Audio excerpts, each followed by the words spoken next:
నమస్తే. Welcome to our channel. Senior journalist Damu Balaji గారు ఉన్నారు. వారితో మాట్లాడదాం. సార్ నమస్తే సార్. నమస్తే.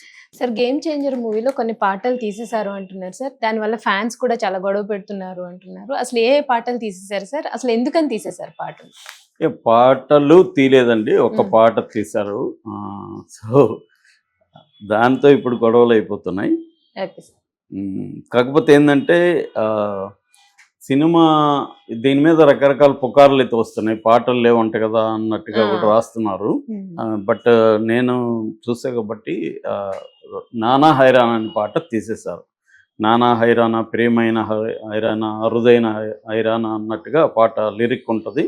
అది నిజానికి బాగా హిట్ అయింది. దాదాపు 5,10,00,000 ఇందాక చూస్తే 5,10,00,000 మంది దాన్ని చూశారు యూట్యూబ్లో. సో అంత మంచిగా హిట్ అయింది అది. 'జరగండి జరగండి' 'నానా హైరా' ఈ రెండు మంచి హిట్ అయినాయి. అంటే ఆడియో పరంగా కూడా హిట్ అయిన పాటలు అవి. మరి అంత హిట్ అయిన సాంగ్ ఎందుకు సార్ తీసేశారు? అదే వస్తున్నా. అంటే మనకి ఫస్ట్ సాంగ్ మచ్చ మచ్చ సాంగ్ ఉంటుంది. అది చాలా బాగుంటుంది. వైజాగ్ బీచ్ ఇవన్నీ చాలా ఇంట్రెస్టింగ్ తీశారు. దాని తర్వాత ఇంకొన్ని మనకి 'నానా హైరానా' చాలా మంచి పాట. అది రాసింది వచ్చి రామజోగయ్య శాస్త్రి అనమాట. లిరికల్గా కూడా చాలా బాగుంటుంది. దాని తర్వాత తమన్ దాని మ్యూజిక్ కూడా డిఫరెంట్గా చేశాడు. అంటే western and Karnataka fusion music చేశాడు దానికి. అందువల్ల అది ఒక సౌండ్స్ కానీ అన్నీ కూడా వెరైటీగా ఉంటుంది. అది 'నానా హైరానా' ఒక మంచి మెలోడీ, డ్యాన్స్ కూడా మెలోడీ పరంగా వాళ్ళిద్దరి ఇది బాగుంటుంది అన్నమాట. కేఆర్ అద్వానీ అండ్ రామ్ చరణ్ స్టెప్స్ కూడా చాలా గ్రేస్ఫుల్గా బాగుంటాయి. తర్వాత పాడింది కూడా కార్తిక్ అండ్ శ్రేయ ఘోషల్ ఎంత స్వీట్ వాయిస్ ఉంటుందో మనకు తెలుసు. సో ఆ మెలోడీకి ఆమె చాలా పాపులర్ కదా, అది తీశారు. అట్లాగే దాని స్టెప్స్ కూడా బోస్కో మార్టిస్ అని ఒక కొరియోగ్రఫర్ దాన్ని చేశారనమాట. మొత్తం సాంగ్ కూడా మేజర్గా స్విట్జర్లాండ్లో తీశారు. సో వండర్ఫుల్ లొకేషన్స్ కానీ విజువల్గా కానీ చాలా బాగుంటుంది. స్క్రీన్ మీద చూస్తే చాలా బాగుండేది. కానీ ఇది మేజర్ డిసప్పాయింట్ సినిమాలో పాట రాకపోవడం. ఆల్రెడీ ఏంటంటే ఈ సినిమాకి బలం ఏదన్నా ఉన్నాయంటే విజువల్గా సాంగ్సే, background music, songs, Ram Charan Surya పెర్ఫార్మెన్స్లే ఈ సినిమాకి హైలైట్. అనేక మైనస్లు ఉన్నాయి ఈ సినిమాలో. నేను ఆల్రెడీ రివ్యూ చెప్పాను కాబట్టి మళ్ళీ చెప్పట్లేదు. కానీ అనేక మైనస్లు ఈ సినిమాకు ఉన్నాయి. ప్రధానమైన మైనస్ శంకర్, ప్రధానమైన ప్లస్ రామ్ చరణ్ పెర్ఫార్మెన్స్ లేకపోతే ఈ సినిమాను ఒక్కసారి కూడా చూడలేమండి. రామ్ చరణ్ పెర్ఫార్మెన్స్ కోసమే చూడాలి. ముఖ్యంగా అప్పన్న క్యారెక్టర్లో రామ్ చరణ్ ఇరగదీశాడు. అలాగే డిఫరెంట్ షేడ్స్ ఉన్న రోల్స్ కూడా దీంట్లో ఉన్నాయి రామ్ చరణ్కి. ఎందుకంటే ఒక ఆర్టిస్ట్కి డిఫరెంట్ రోల్స్, ఛాలెంజింగ్ రోల్స్ ఉండడం అనేది చాలాసార్లు లక్ అది. ఎందుకంటే ప్రతిసారి కుదరదు. సో అలాగా రామ్ చరణ్ని దీంట్లో కుదిరింది. అప్పన్న క్యారెక్టరు కంప్లీట్ విలేజ్ బ్యాక్డ్రాప్లో చేయడం, దాని తర్వాత ఐపీఎస్ ఆఫీసర్గా ఒక కోపిస్ట్గా చేయడం, దాని తర్వాత మళ్ళీ ఐఏఎస్ ఆఫీసర్గా మారడం, మళ్ళీ సివిల్స్ రాసి ఐఏఎస్ అవ్వడం, కలెక్టర్ అవ్వడం, తర్వాత పొలిటీషియన్ క్యారెక్టరు, ఇలాగా అతను డిఫరెంట్ షేడ్స్లో చాలా బాగా చేశాడు. కాబట్టి అదే బలం. సాంగ్స్ ఏమో మనకు అన్నీ కూడా విజువల్గా బాగున్నాయి. ఓవరాల్గా కొంత దోపు పైన కొంత అసంతృప్తి ఉంది. కానీ ఓవరాల్గా జరగండి సెట్ సాంగ్ కానీ, మచ్చ సాంగ్ కానీ, దాని తర్వాత అరుగు మీద చాలా బాగుంది. అది మంచి కాకర్ల శ్యామ్ రాశారు దాన్ని. అరుగు మీద ఆ సాంగ్ చాలా బాగుంటుంది. అంటే ఫ్లాష్ బ్యాక్లో వచ్చే సాంగ్ అది. అలాగా ఈ నానా హైరానా సాంగ్ కానీ పెట్టునుంటే బాగుండేది. కానీ పెట్టలేదు. దాంతో ఫ్యాన్స్ అంతా కూడా ఒక గోల చేస్తున్నారు. ఎందుకంటే దాంట్లో బెస్ట్ ఉండేదాన్ని నువ్వు తీసేస్తే ఎలాగని. దాంతో ఇప్పుడు మేకర్స్ ఒక స్టేట్మెంట్ ఇచ్చారు. అదేంటంటే ఈ సాంగ్ మేమేమి కావాలని తీయలేదు. యాక్చువల్గా ఇన్ఫ్రారెడ్ కెమెరా ఉపయోగించి ఫస్ట్ టైం ఇండియాలోనే ఈ సాంగ్ తీసాము. ఇన్ఫ్రారెడ్ కెమెరా వల్ల ఒక కొత్త ఫీలింగ్ ఇద్దామనేది మా ఐడియా. బట్ అర్లియర్గా మేము ప్రింట్స్లో ప్రాసెసింగ్ చేసినప్పుడు అది ప్రాబ్లం వచ్చింది. అది సరిగా ప్రాసెస్ కాలేదు. దాన్ని మళ్ళీ వేరే దగ్గర చేయిస్తా ఉన్నాము. అందువల్ల లేట్ అయిపోయింది, మేము అనుకోలేదు, కాబట్టి అదైంది, మీరేమీ కంగారు పడకండి, మళ్ళీ మేము యాడ్ చేస్తాము, దీన్ని మేము 14th మీరు చూడొచ్చు, యాడ్ చేస్తాము అనేది చెప్పారు అన్నమాట.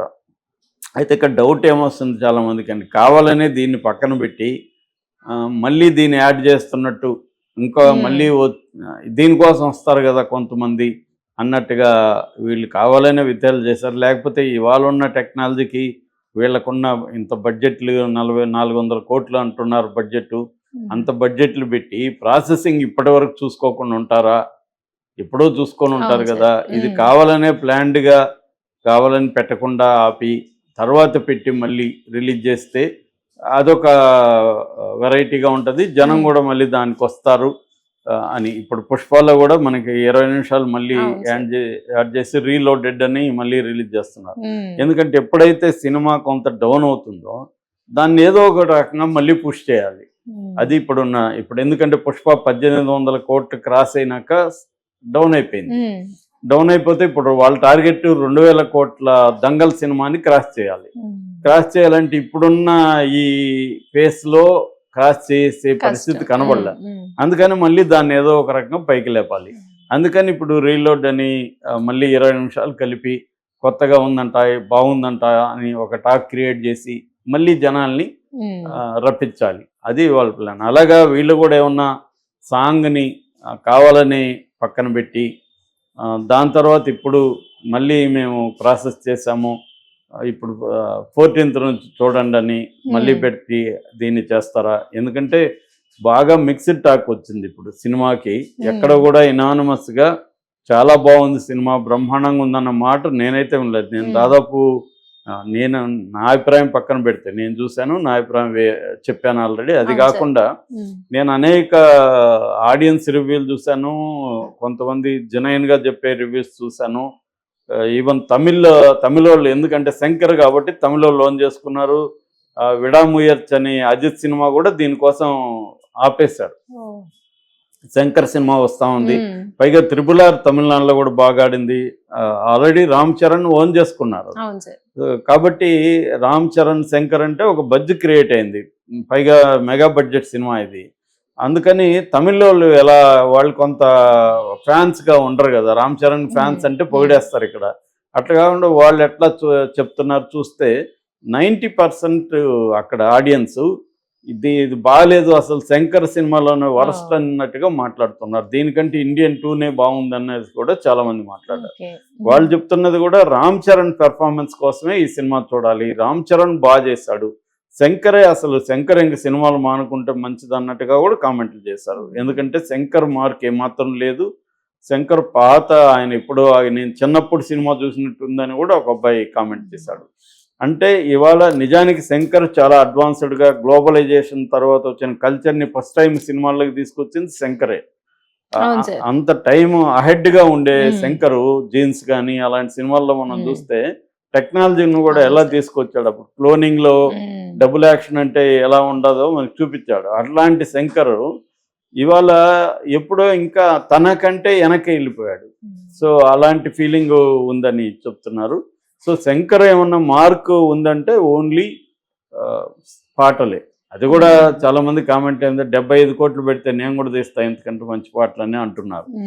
సో 75 కోట్లు ఖర్చు పెట్టి మంచి పాటలు అయితే తీశాడు, వర్త్ అయితే ఉంది. ఆ 75 కోట్లు మనకి స్క్రీన్ మీద అయితే వేస్ట్ కాలేదు, అంతవరకు శంకర్ మార్క్ ఉంది. కానీ ఇవాళ పాటలు బాగుండడం, ఫైట్లు బాగుండడం కాదు, మేజర్గా ఏంటంటే కథ, స్క్రీన్ ప్లే, ఈ రెండే అండి పట్టు. అవి ఇంట్రెస్టింగ్ నడిపించాలా, నెక్స్ట్ పర్ఫార్మెన్సెస్ బాగుండాలి.